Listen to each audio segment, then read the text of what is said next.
Again, awaiting that news conference, but first let's go to the scene on Huntington Street. The water main break hit there. City crews there all night, all day. 7 News reporter Zach Grady is live. He's going to take us through the day today and the tedious task at hand for city crews. Zach.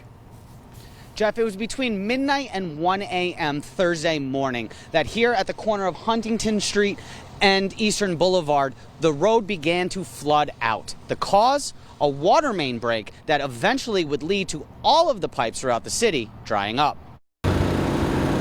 Probably started off with low pressure and then no water at all. The people at higher elevations were probably affected first, but by now I suspect that everybody is getting to the point where they don't have any water. City crews spent Thursday digging in and digging out this hole on Huntington Street. By midday, crews could still not find the exact problem. It may be a while. Once they find out where the break is, I don't expect it'll take long as we can get the parts. What took so much time? Sorting through the other infrastructure that is underneath this city street. And you couldn't go dig into the ground until you had National Grid come in and identify where gas line. There's major power lines underground here. So those had to be identified before you could even start digging or getting into the hole. Even after the fix is made, Mayor Smith does not expect the water to come back on right away. This emergency has drained all of the city's pipes that will take hours to fill back up. The system also needs to be repressurized, which could cause additional problems.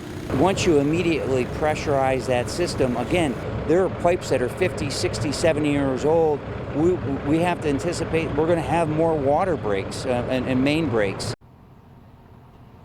So, Jeff, as you has mentioned and as the mayor, Jeff Smith, has mentioned, even after crews do fix all the repairs here behind me, it will be a couple of days as the pipes refill and repressurize before people will be able to use that water for drinking and for cooking. One thing of note as we are here behind me, it does appear as if the cracked pipe, the problem that occurred this morning, has been recovered by crews and is now out of the hole.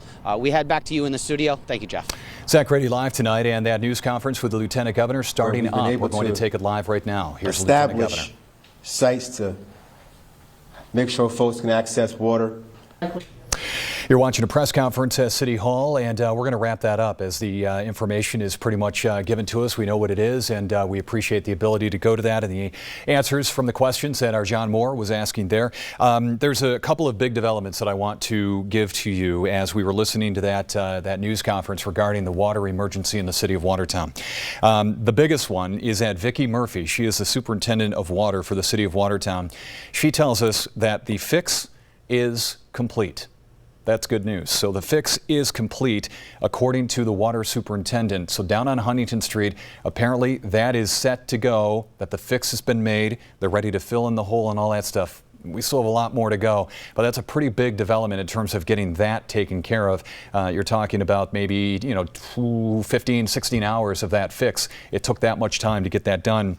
But with the superintendent of water telling us that the fix has been made and that the plant should get back going. You just heard in that press conference that it might take a half hour, 60 minutes for the plant to get back up and going. And then there's so much more that has to happen after that. The officials there in the news conference saying that we expect to be without water in the city of Watertown and other users throughout the day tomorrow, maybe into Saturday. They need to repressurize the system, all of the stuff that we've covered. But with the fix, that is a very good thing. So in fact, we can probably show a live picture of what's happening there. We're down on the ground there on Huntington Street, and hopefully things in that hole are a lot better, and we can get that filled in. And again, the fix apparently complete.